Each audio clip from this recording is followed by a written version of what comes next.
Hello everybody, Sorlian here and welcome back to another mathematics video. In this video we will be looking at the types of angles, and at the end of this video we should be able to do a few things. One, we should be able to correctly label angles. Two, we should be able to correctly identify the different types of angles. And three, we should be able to determine the value of angles using the properties of different types of angles. So first of all, let's look at naming an angle. So normally, an angle is represented by three letters, and the three letters each represent a point, and the point guides you to the angle, guides you through the angle. And the middle letter is usually where the angle is at, and the two end ones are the guide to completing the angle. So for this angle that I have here, which is this piece here, and if I wanted to label this angle, we start from here and we go towards here, and then we go to the end part of this angle. So we can say the name of this angle would be BOA, and O would be where the angle is at, or some people may even label it as AOB. Both of them mean the same thing, AOB or BOA. We know that we're talking about the angle O in the center. So that is how we label an angle. So now let's look at some basics that we should remember about angles. So first thing, the angle of a straight line is equal to, we know the answer to this is 180 degrees. The number of degrees in a circle is equal to, we know the answer to this is, if you said 360, you're absolutely correct. And we know supplementary angles have a total of something degrees.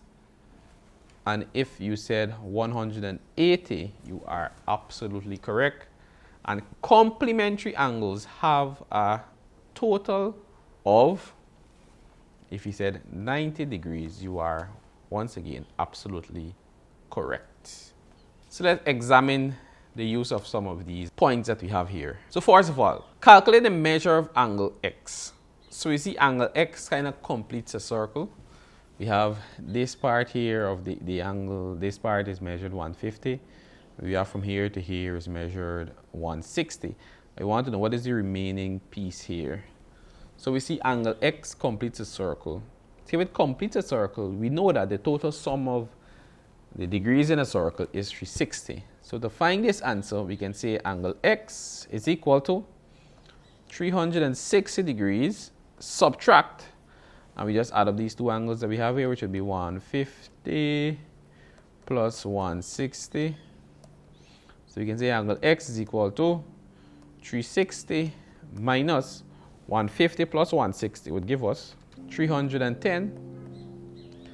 So we can say angle X is equal to 360 minus 310 would give us 50 degrees. So you can say here is equal to 50 degrees.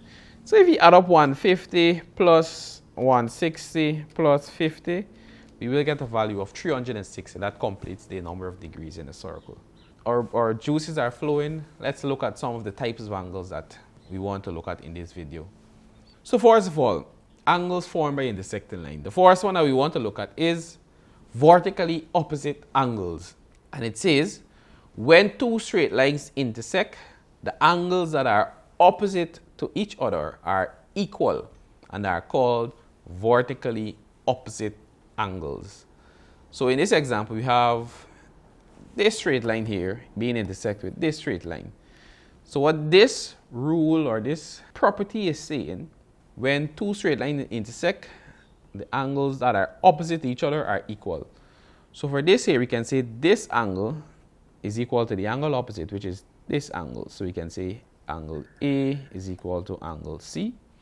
And we can also say this angle here is equal to this angle. So we can say angle B is equal to angle D. So vertically opposite angles are equal. So of course, let's look at some questions to answer under vertically opposite angles. So the question says, the first one, in the diagram shown below, calculate the value of X and of Y. So let's go. Let's calculate the value of angle X. So we see angle X, we have, first of all, we have two straight lines intersecting each other. So we see we have vertically opposite angles being formed. So if this angle here is 145, we can say angle X is equal to, since angle X is vertically opposite to that, we can say angle X is equal to 145 degrees. And then the same thing for angle Y. Angle Y is vertically opposite this 35 degrees. So we can say angle Y is equal to 35 degrees because the two angles are vertically opposite each other. Now let's look at another example. This one says, calculate the measure of angles X, Y, and Z. First of all, let's calculate the value of angle X. So we see angle X, once again, we have two straight lines intersecting each other, so we should have some vertically opposite angles. So if this angle is 55, the angle vertically opposite to that, which is angle X, will also be 55 degrees. So if there are 55 degrees, that means you can also find angle Y. Because if you look at angle Y, a straight angle is formed here. So this piece is 55, that means the remaining piece must give us 180 degrees. So you can say angle Y is equal to 180 degrees subtract 55 degrees.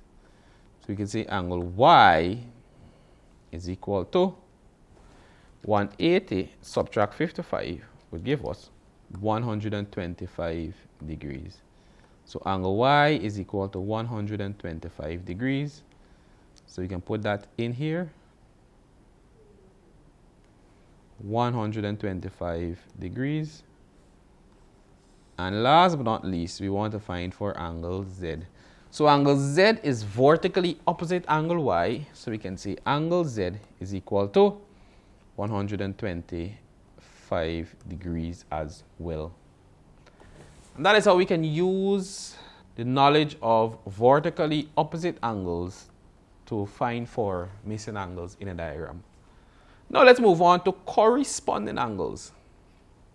So corresponding angle says when a transversal cuts a pair of parallel lines, and by transversal we mean a straight line that cuts through two lines at distinct points.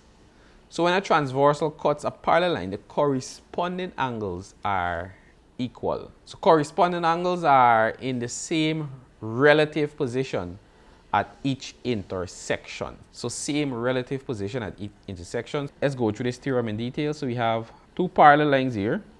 We have these two lines that are parallel.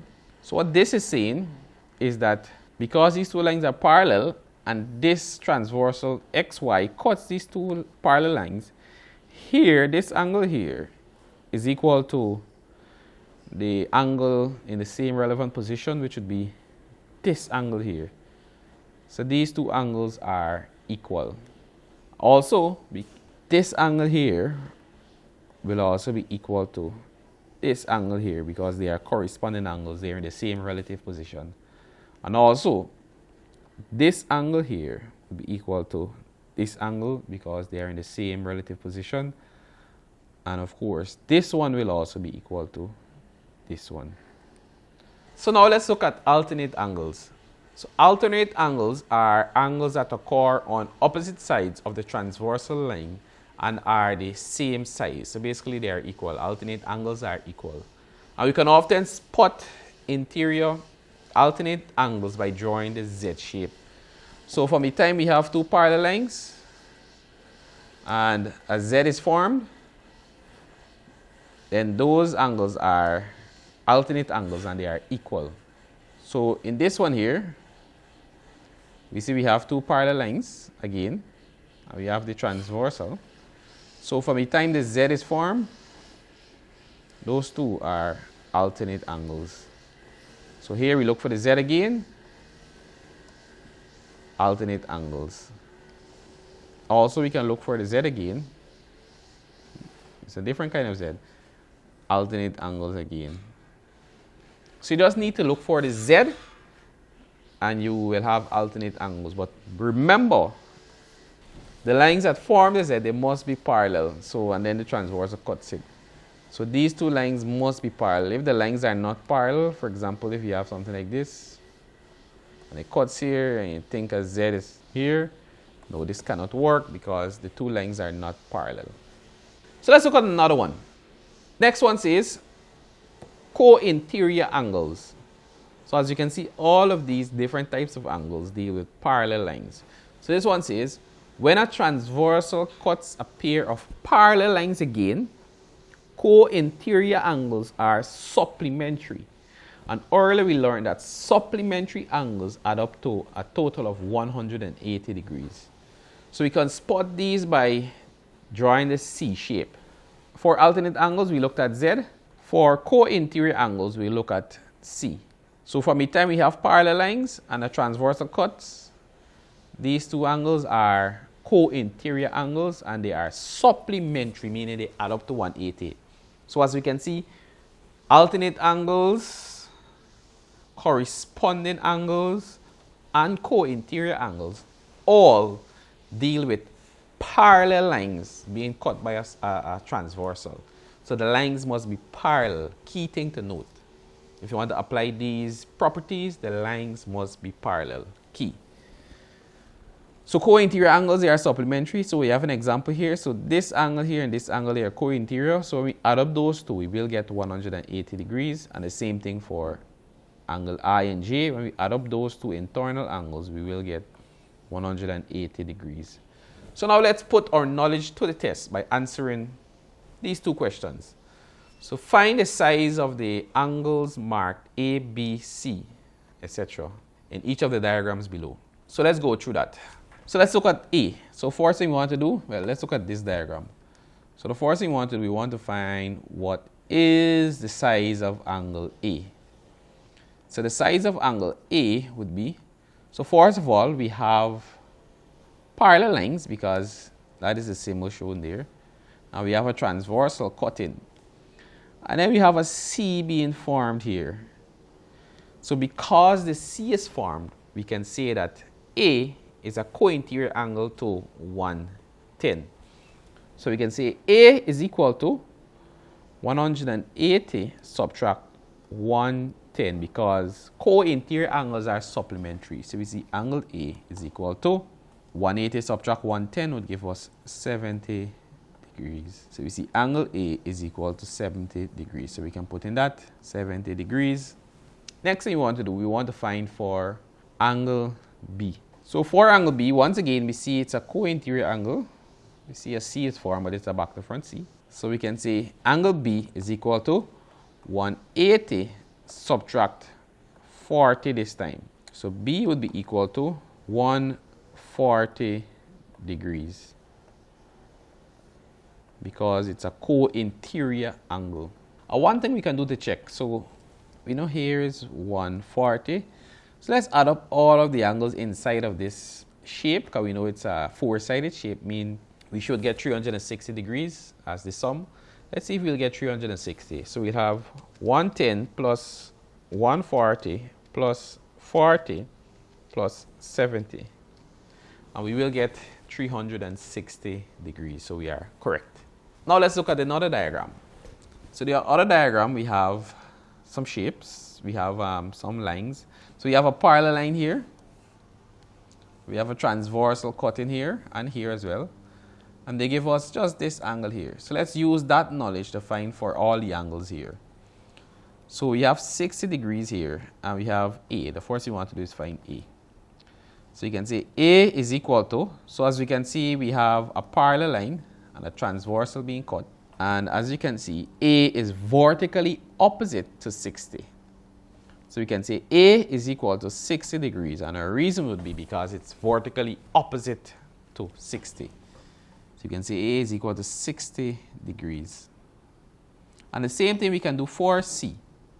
We can find for C, which would be, we have a parallel line, transversal cutting, and here is 70, here will also be 70. So we can say C is equal to 70 degrees, and the reason would be because C is vertically opposite to 70. Next, we want to find B and D. So we can find for D one time. So we can say D would be equal to, so we see a C being formed here. So because the C is formed, we can say 60 and D, they are supplementary angles. So we can say D is equal to 180 subtract 60. Hence angle D is equal to 120 degrees. You can say D is equal to 120 degrees. We have A being 60, C being 70. So next thing we want to do is find for B. So we have another C being formed here as well. So we can say angle B and 70, they are supplementary. That means we add up B and 70, we should get 180. So we can say 180 subtract 70. That would give us angle B, which would give us 110 degrees. So we say angle B is equal to 110. So of course we can check to see if all of this will add up to 180. Let's just check to make sure. So we have 120 plus 70 plus 110 plus 60. That would give us 360 degrees. So with that, this has brought me to the end of this video. So we looked at corresponding angles, we looked at alternate angles, and we looked at co-interior angles. And one thing that we saw in all of these examples is that it involves parallel lines. So the lines must be parallel. So of course I must leave you with some homework, so you can take a screenshot of this and you can try to find for the missing angles and also give reasons for your answer. Either it's co-interior, alternate, corresponding, whatever reason you have, give a reason for your answer. So with that, I trust that you have a good understanding of these properties of angles, and I'll see you in the next video.